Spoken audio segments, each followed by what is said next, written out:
Nous bénissons le Seigneur pour la grâce qu'il nous accorde en ce matin, selon sa fidélité d'être présent devant de lui et de lui apporter ce sacrifice de molaire qui confesse son nom.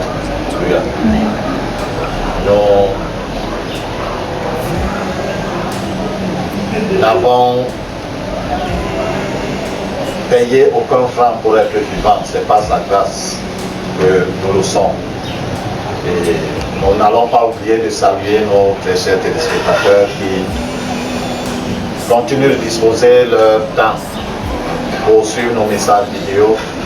Bien-aimés, nous voulons davantage apprécier la disposition que vous faites et nous voulons vous encourager également à continuer dans cet élan. Parce que nous croyons que c'est à Dieu que ce temps, et comme c'est à Dieu que vous le disposez, il va pleinement utiliser ce temps pour lever dans vos vies selon ses plans parfaits. Alléluia.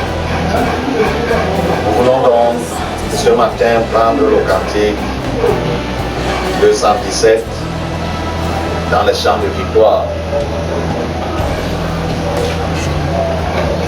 Quel autre au ciel est-ce que toi, oh mon Dieu, oh mon Sauveur. Avant d'entrer dans le vif de notre sujet.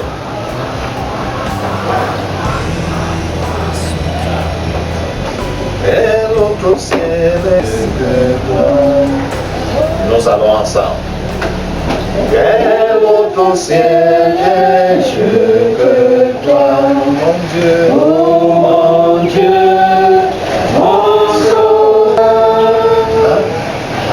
N'as-tu pas ouvert à ma foi les trésors de ton cœur?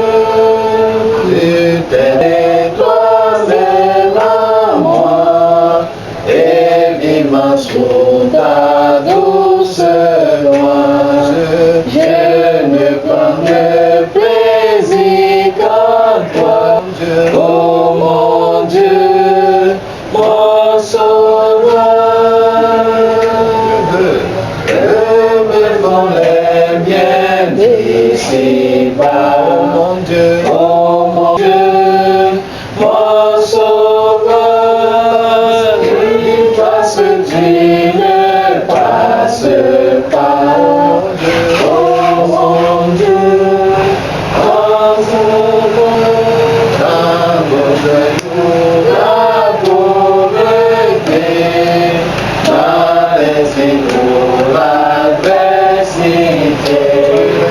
tu restes ma félicité, oh mon Dieu, mon sauveur, je serai toujours avec toi, oh mon Dieu, mon sauveur, viens ici-bas, non, mène-moi marcher de ton cœur, les vents peuvent se déchaîner, les torrents peuvent déborder, ta montagne me rocher, mon Dieu, oh mon Dieu, mon sauveur. Seigneur Père Tout-Puissant, nous bénissons davantage tes démons, toi le Dieu qui ne change pas. Nous célébrons ta grandeur, reconnaissons la grâce que tu nous fais, Seigneur notre roi, ce matin. D'être, Seigneur notre Dieu, au point de l'édification de nos âmes par ta parole. Éternel, selon ta grande bonté, donne-nous, Seigneur, un cœur et des oreilles de disciples. Accorde-nous par ton esprit la grâce de saisir, ô Dieu, la pensée de ta parole, pour la garder, Seigneur, précieusement dans nos cœurs et nature. Au nom de Jésus-Christ Nazareth. Amen.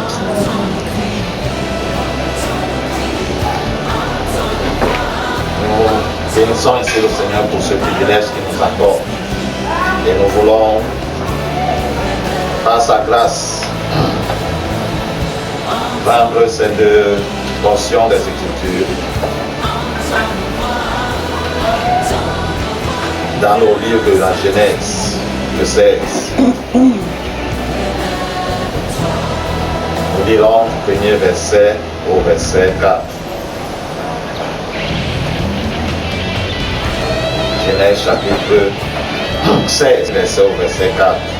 Dans ma version, il est écrit: Sarai, la femme d'Abraham, ne lui avait pas donné d'enfant, mais elle avait une servante égyptienne Juba. Sarai dit à Abraham: voici que l'Éternel m'a rendu stérile. Aie des relations avec ma servante, peut-être par elle des enfants. Abraham écouta Sarai. Alors Sarai, la femme d'Abraham, prit l'Égyptienne Agar, qui était sa servante, et la donna aux femmes à son mari Abraham, 10 ans après l'installation d'Abraham dans le pays de Canaan. Verset 4. Il eut des relations avec elle et celle-ci tomba enceinte. Quand elle se vit enceinte, elle regarda sa maîtresse avec mépris. Amen. Nous lirons également au même livre de la Genèse, dans le chapitre 25.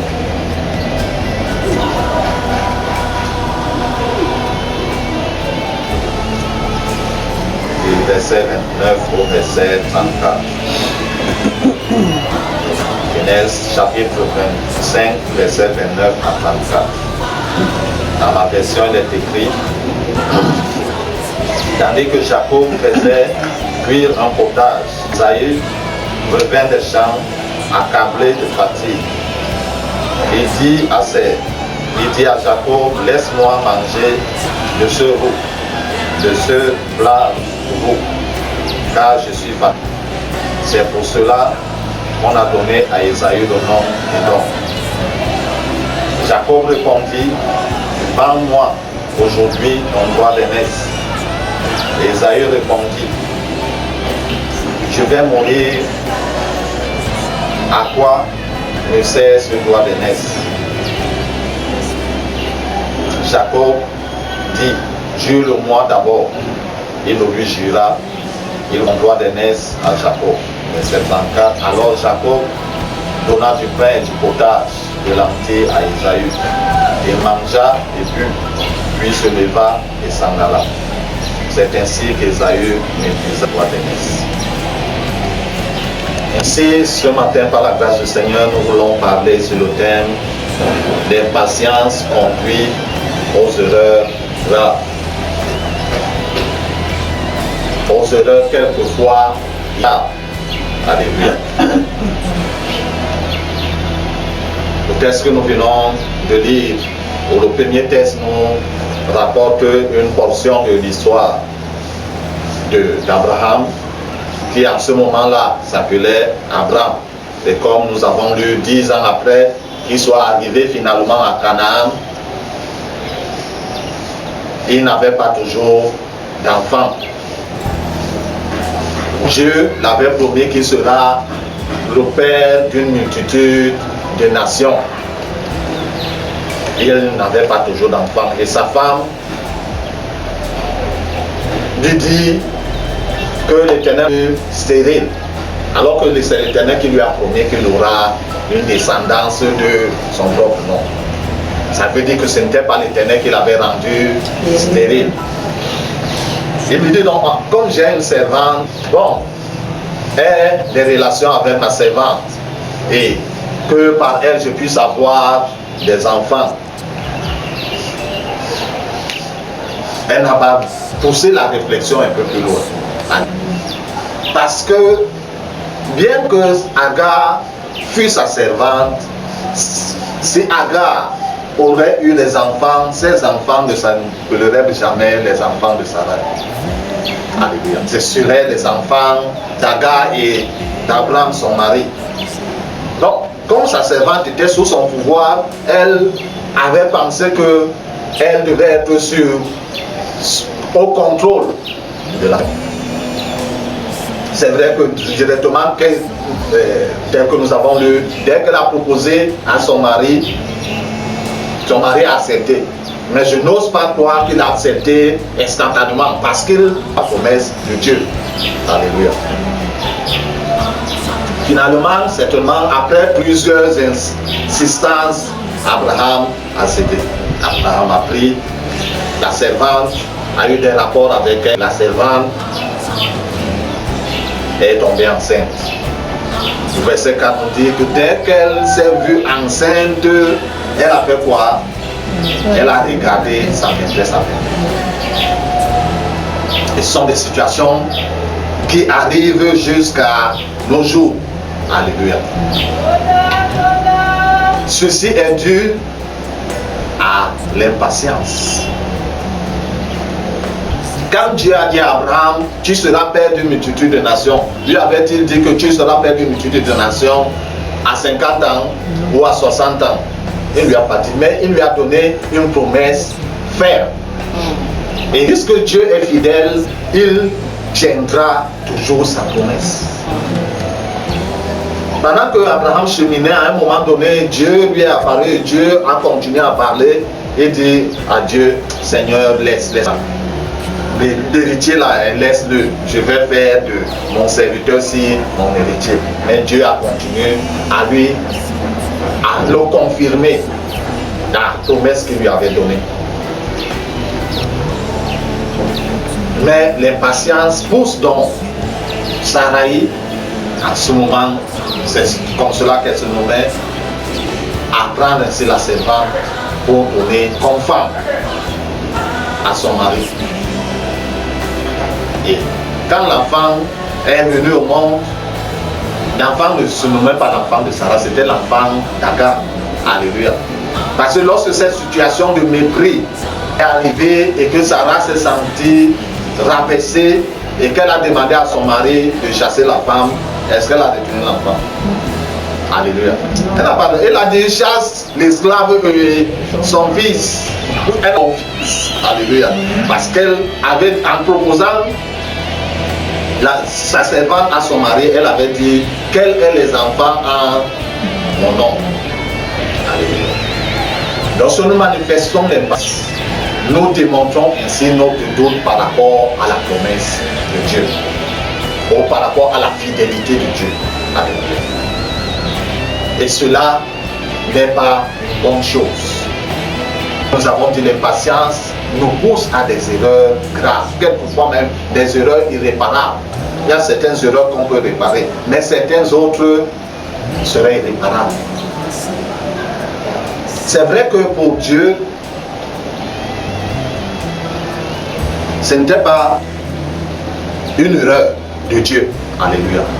Mais tout de même, dans le plan de Dieu, Dieu ne se limite pas par rapport à nous. Il agit par rapport à lui. Mais nos erreurs doivent nous servir de leçon par rapport à la suite de notre marche avec lui. Dieu savait que ça pouvait arriver. C'est pourquoi il se rassurait à chaque moment donné lorsqu'il apparaissait à Abraham de lui rappeler qu'il aura une descendance.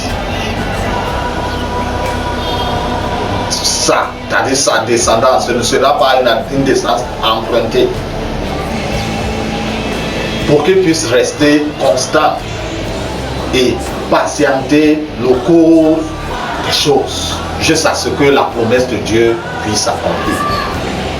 Elle est ici pour toi et moi. Alléluia.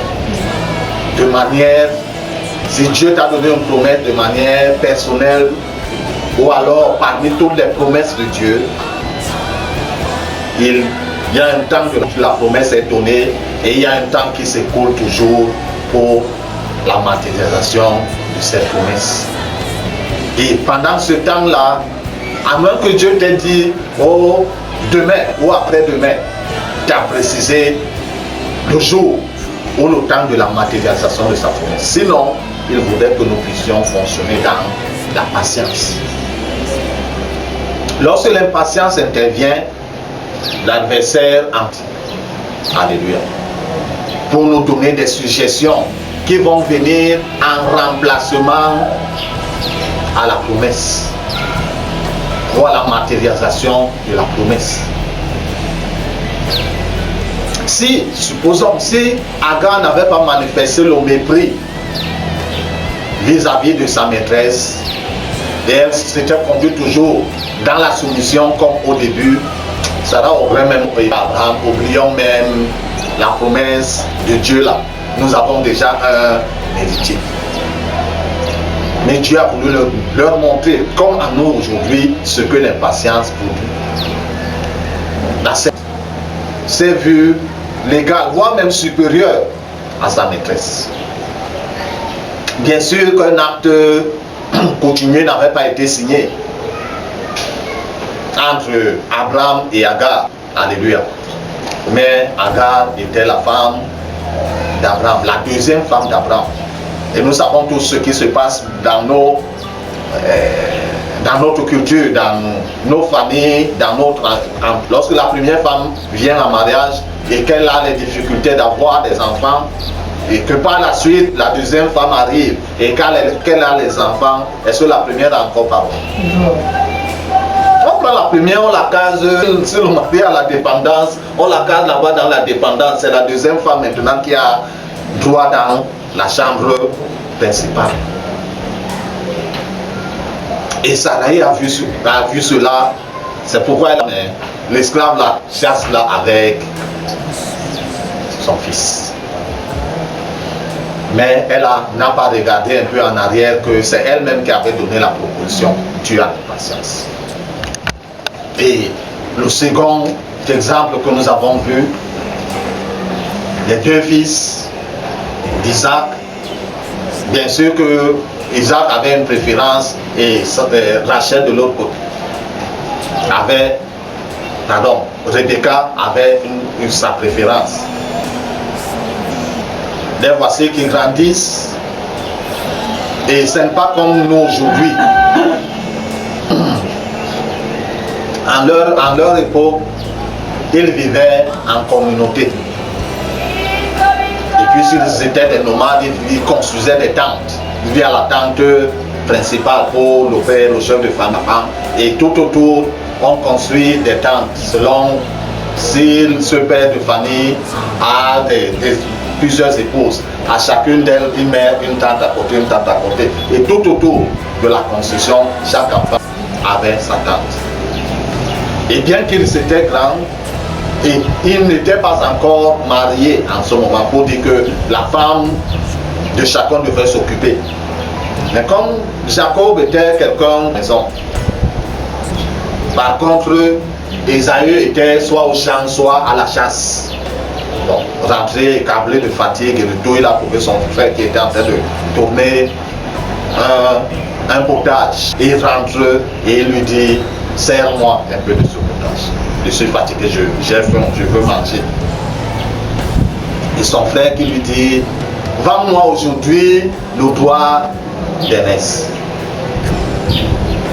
Et son frère Jacob, Ésaü, n'a pas réfléchi plus loin. Il dit que je suis déjà vieux, à quoi me sert même le doigt d'Ernest, je vais mourir.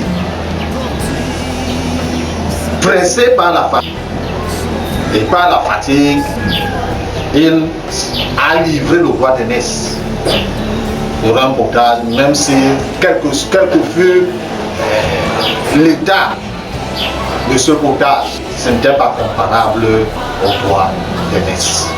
Mais il a vendu. Dans son impatience, parce qu'il voulait à tout prix manger, satisfaire sa faim, il a vendu le doigt d'Ernest. Et nous savons ce qui est arrivé plus tard. Bien que cela s'est passé de manière frauduleuse. Mais parce que plutôt il avait vendu le doigt d'Ernest, il fallait qu'en ce moment où on veut lui donner la bénédiction en tant que fils aîné, qu'il ne soit pas. Alléluia. Il avait vendu, non? Même si c'était à vil prix, il avait tout de même. Ce sont des choses qui nous arrivent. Alléluia. Même de nos jours, dans notre marche au quotidien, marche avec Dieu. Lorsque le diable voit en nous l'impatience, il nous apporte une pacotille de quelque chose par rapport Lui, c'est ce qui arrive devant. Il apporte dans le milieu de chemin qui est quelque chose. Est-ce le mari? Est-ce le travail? Est-ce l'enfant? Ou est-ce quoi que Dieu t'a promis? Que ce soit de manière individuelle, que ce soit dans toutes ces promesses. Si tu marches dans l'impatience, sois-en sûr que tu vas recevoir quelque chose, c'est vrai. Mais ce ne sera pas selon la promesse que Dieu t'a faite. Alléluia. Ce ne sera pas selon plénitude que Dieu avait prévu pour toi. Et quelquefois, cette chose, ou ce semblant de bénédiction, risquera de te causer plus de mal que la bénédiction que Dieu aurait reçue. C'est pourquoi le Seigneur nous invite à marcher dans la patience. Puisqu'il n'est pas visé, c'était un chef, un directeur quelque part, on pouvait aller toquer à la porte de son bureau que mais qu'est-ce qui ne va pas, ça fait 2 semaines que j'attends. Alléluia. Il faudrait que nous fonctionnions dans la patience. Marchons par la foi et dans la patience. Parce que l'impatience, c'est le produit du doute. Donc on commence à douter de Dieu. Ah, il a dit. Mais comme ça on commence à réfléchir autrement. L'adversaire qui voit tout cela, qui ressent, parce que la foi émet une énergie, tout comme le doute émet une énergie. Mais les deux énergies sont contraires. Alléluia. Donc cela, il apprête ces éléments pour venir nous proposer quelque chose. Et lorsqu'on est impatient, on regrette toujours. Si je n'aurais pas fait ceci. Donc bien-aimé, le Seigneur en ce matin nous invite à réviser l'attitude de nos cœurs. Même si la promesse tarde, comme il a eu à dire à Habakkuk, attends-la, car elle s'accomplira et elle s'accomplira certainement. Le temps de Dieu, le véritable temps de Dieu est le meilleur. Et cultivons ainsi cette patience pour attendre le temps de Dieu. Traverser tout ce que Dieu a prévu que nous puissions traverser pour être assez matures afin que lorsque cette bénédiction arrive, que nous soyons capables de la gérer, qu'elle soit effectivement une bénédiction pour nous et une bénédiction au travers de nous. Que le Seigneur bénisse sa sainte parole dans nos cœurs, surtout et sur nous puissions précisément la garder et la mettre en pratique. Amen. Père Tout-Puissant, notre roi et notre Dieu, en ce matin, je lève ma voix, Seigneur, par rapport à cette parole que tu nous restes, ô Éternel, dans ta grande fidélité. Ô Éternel, notre roi et notre Dieu, tu accordes, ô Père éternel, des oreilles, Seigneur, notre Dieu, et un cœur de disciple. À nous, Seigneur, le Seigneur qui l'avons entendu, et à ceux-là, Père éternel, notre Dieu, qui l'entendront au travers de cette vidéo. Accorde, Seigneur Dieu, à chacun de bien comprendre, de garder en cœur, de mettre en pratique, Seigneur, afin, ô Père éternel, notre Dieu, de fonctionner selon la Seigneur Dieu, ta parole. Dans la patience, éternelle, notre Dieu, et non pas, Père éternel, notre Dieu, être poussé, Seigneur, notre Dieu, par l'impatience, au nom de Jésus-Christ Nazareth. Je lève davantage ma voix, ô Éternel, pendant ce temps d'écoute, mon Père et mon roi, pour ceux qui se disposeront à cette vidéo, Seigneur, notre Dieu, visite leur vie, selon ta grande bonté et ta fidélité, au nom de Jésus-Christ Nazareth. Visite les aspects de leur vie, ô Dieu, où ton adversaire, Seigneur, notre Dieu, dans sa grande fureur, contre, Seigneur, notre Dieu, l'humanité, a mis, Seigneur, ses plans de destruction en marche. Ô Dieu de gloire et de grâce, que par ta main toute-puissante, tu mettes ces plans de destruction à nu au nom de Jésus. Que Seigneur, notre Dieu, les ténèbres sous lesquels il aime opérer, ô Dieu de gloire, dans l'anonymat, puissent être, Seigneur Dieu, dissipés par ta lumière. Et que ces œuvres, Seigneur, notre Dieu, de destruction, puissent être, ô Père éternel, exposées au nom de Jésus-Christ Nazareth. Et qu'elles soient brisées, Seigneur des Seigneurs, au nom de Jésus-Christ Nazareth. Dieu de merveille et de grâce, quel que soit, Seigneur des Seigneurs, l'aspect de la vie de la personne qui était ainsi affectée et affligée. Mon Père et mon roi, que ta même toute puissance s'étende Il touche cet aspect au nom de Jésus de Nazareth. Pour briser, Seigneur notre Dieu, les œuvres de l'ennemi, ô Père éternel, les renverser, Seigneur le Seigneur, afin, ô Père éternel, d'apporter au notre roi et notre Dieu la réparation. Toi seul, Seigneur notre Dieu, peut apporter éternel. Que toi seul, éternel, sais apporter au Dieu de gloire. Quel que soit l'aspect, ô Dieu. Ô Seigneur notre Dieu, que ce soit l'aspect spirituel, que ce soit l'aspect mental, moral, intellectuel, ô Dieu, Seigneur notre Dieu physique, l'aspect Seigneur Dieu notre financier, matériel, ô Dieu de gloire, de grâce conjugale, Seigneur, l'aspect marital, ô Dieu, l'aspect des affaires, l'aspect, ô Seigneur notre Dieu professionnel, ô de l'éducation et tout autre aspect dans la vie de la personne, Seigneur, Amen et intervient au nom de Jésus. Que les obstacles et les blocages que l'ennemi a apportés, Père éternel, soient brisés, Seigneur, au côté du chemin, au nom de Jésus de Nazareth. Pour, Seigneur, notre Dieu, l'avancement dans cette vie. Pour, éternel, examiner notre Dieu, l'épanouissement de ta majesté. Merci, éternel, notre Dieu, parce que tu es fidèle. Merci, roi de gloire et de grâce, parce que lorsque tu promets, tu accomplis également. Que ton Saint-Nom soit glorifié et célébré, au nom de Jésus Christ de Nazareth. Amen. Entends nos